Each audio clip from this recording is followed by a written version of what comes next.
రాష్ట్రంలో ఇది law and order పరిస్థితి. నేను అడుగుతా ఉన్నాను, ఒకసారి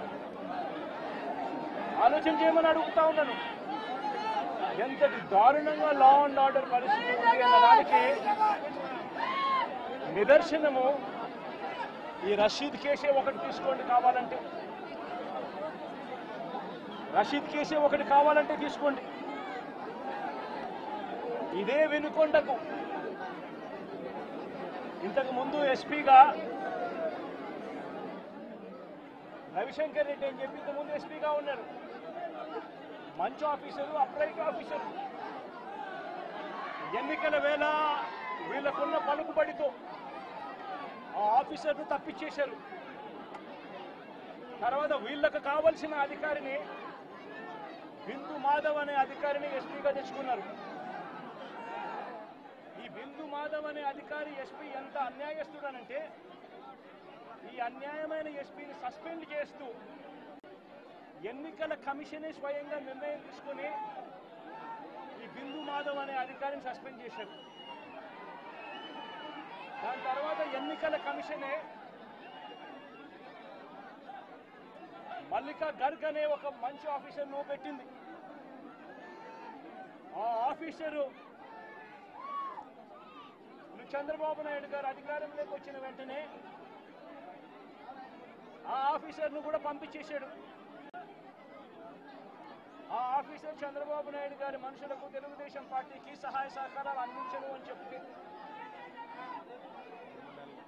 ఆ ఆఫీసరు వెళ్ళిపోయిన రోజు కొత్త ఎస్పీ శ్రీనివాసన్ అనే ఆయనను, వీళ్ళకు సంబంధించిన ఆయన శ్రీనివాసన్ ఆయన తెచ్చుకున్నారు.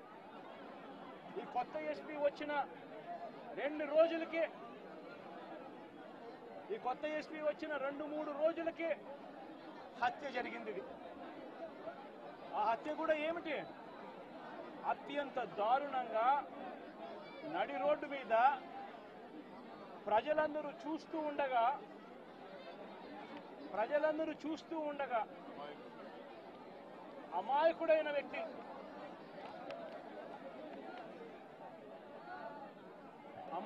వ్యక్తి, ఈ వ్యక్తి ఒక సాధారణ ఉద్యోగస్తుడు. వైన్ షాప్లో తాను పనిచేసుకుంటూ, సూపర్వైజర్గా తాను పనిచేసుకుంటూ వైన్ షాప్లో తన జీవితం గడుపుతా ఉన్న ఒక సామాన్యమైన వ్యక్తి. ఇటువంటి వ్యక్తిని అతి కిరాతకంగా నడి రోడ్డు మీద అందరూ చూస్తూ ఉండగానే కిరాతకంగా కత్తి తీసుకొని అతి దారుణంగా నరకడము. ఆ నరుకుతూ వైఎస్ఆర్ కాంగ్రెస్ పార్టీకి సంబంధించిన సానుభూతి పరులందరినీ కూడా ఈ మాదిరిగా మేము నరుకుతాము అని చెప్పి రాష్ట్ర వ్యాప్తంగా ఒక మెసేజ్ పంపించడం కోసం అతి కిరాతకంగా నడి రోడ్డు మీద ఒక వ్యక్తిని నరుకుతాం. ఎంతటి దారుణంగా ఉంది అనంటే పోలీసు వ్యవస్థ వీళ్ళదే. ఇదే ఈనాడు, ఇదే ఆంధ్రజ్యోతి, ఇదే టీవీ5 వీళ్ళందరూ కూడా పత్రికల ముసుగులో వీళ్ళు కూడా ఏ స్థాయికి దిగజారిపోయారో ఒక్కసారి గమనించమని అడుగుతా ఉన్నా. ఈనాడులో ఈరోజు నిన్ననో ఒక స్టోరీ, అప్పుడెప్పుడో మోటార్ బైక్ అట కాలిందట. ఆ మోటార్ బైక్ అనే వ్యక్తి కాల్చింది. ఆ మోటార్ బైక్ అనే వ్యక్తి ఈ జిలానీది మోటార్ బైకు, అది వైఎస్ఆర్సీపీ వాళ్ళు కాల్చారట. అందుకనే తర్వాత 2 ఏళ్ల తర్వాత ఇది జరిగిందట అని చెప్పి ఒక దిక్కుమాలిన అబద్ధం చెప్తా ఉన్నారు. నిజంగా వీళ్ళు పత్రికలా, వీళ్ళు ఏమైనా పేపర్లా, టీవీలా? నిజంగా వీళ్ళంతా కూడా సిగ్గుతో తలొంచుకోవాలి వీళ్ళు చేస్తా ఉన్న దుష్ప్రచారాలకు, అబద్ధాలకు. తీరా చూస్తే ఆ మోటార్ బైక్ ఎవరిది అని అంటే ఆ మోటార్ బైక్ జిలాంది కాదు. ఆ మోటార్ బైక్ ఆసిఫ్ అనే వైఎస్ఆర్సీపీకి సంబంధించిన వ్యక్తిది. ఆ వైఎస్ఆర్సీపీకి సంబంధించిన వ్యక్తి crime number 10/2024 dated 17/1/2024 Asif YSRCP activist filed a case against TDP ex-chairman Shamim, TDP State Secretary Ayub Khan, Town TDP President and others who burnt his motorcycle and caused head injury to Asif. Asif motorbike nu వాళ్ళు కాల్చి ఆసిఫ్ను గాయపరిచి ఆ గాయపరిచిన కేసును Asif 17/1/2024లో case పెట్టి crime number కూడా 10/2024 dated అని చెప్పి crime number కూడా register అయింది.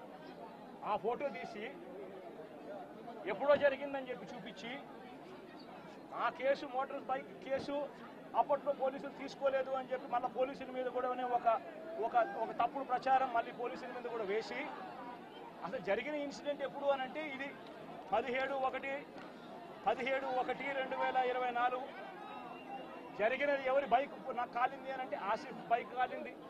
ఆసిఫ్ ఎవరు అని అంటే వైఎస్ఆర్సీపీ మనిషి. చేసింది ఎవరు అని అంటే తెలుగుదేశం పార్టీకి సంబంధించిన Telugu Desam ex chairman Shamim, Telugu Desam state secretary Ayub ఖాన్లు. వీళ్ళంతా ఎంత దారుణంగా ఫ్యాక్ట్లను ట్విస్ట్ చేసి ఎస్పీ అనే వ్యక్తి కొత్తగా వస్తాడు. వచ్చిన 3 రోజుల కిందటే ఎస్పీ వస్తాడు. ఎస్పీ వచ్చిన 3వ రోజు హత్య జరుగుతుంది. ఇన్సిడెంట్ జరిగిన గంటలోపే ఎస్పీ బయటకు వచ్చి ఇది ఇద్దరు వ్యక్తిగత విషయాల వల్ల వాళ్ళకున్న మధ్యలో ఉన్న గొడవల వల్ల ఒకరిని ఒకరు చంపుకున్నారు అని చెప్పి తప్పుడు మాటలు మాట్లాడుతూ అబద్ధాలు చెప్తా ఉన్నాడు. నేను అడుగుతా ఉన్నా, కేసు పెట్టారని అంటా ఉన్నారు, కేసు పెట్టామని అంటా ఉన్నారు. నేను అడుగుతా ఉన్నా, మరి కేసు పెట్టినప్పుడు ఈ కేసులో ఉట్టి ఆ జిలాన్ అనే ఒక వ్యక్తి మీదనే కేసు పెట్టి వదిలేయడం ఏమిటి? ఈ ఫోటో ఏమిటి? ఈ ఫోటో కనపడటం లేదా? సాక్షాత్తు స్థానిక ఎమ్మెల్యే భార్యకు కేక్ తినిపిస్తా ఉన్నాడు ఈ చంపిన వ్యక్తి, జిలాన్ అనే వ్యక్తి. అంటే వీళ్ళ మధ్య సంబంధాలు ఎంత బలంగా ఉన్నాయి అని చెప్పడానికి ఇంతకన్నా నిదర్శనాలు కావాలన్నా? తెలుగుదేశం పార్టీ ఎమ్మెల్యే భార్యకు కేక్ తినిపిస్తా ఉన్నాడు.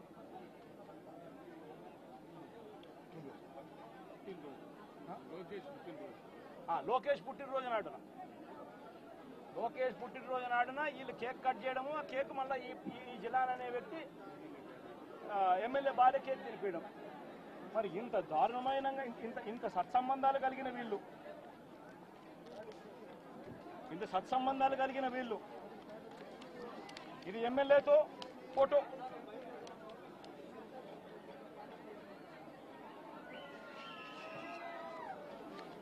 ఈ అయూబ్ ఖాన్తో ఫోటోలు ఇవన్నీ.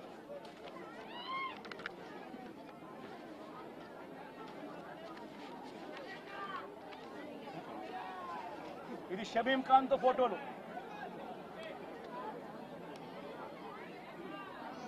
మరి వీళ్ళెవరు కేసులో ఎందుకు లేరు?